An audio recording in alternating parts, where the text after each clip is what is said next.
ময়মনসিংহ নেত্রকোনা রোডে এখন প্রচুর জ্যাম।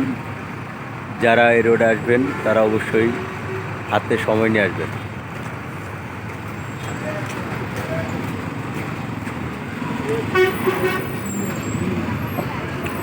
প্রচুর জ্যাম, প্রচুর অনেক জ্যাম।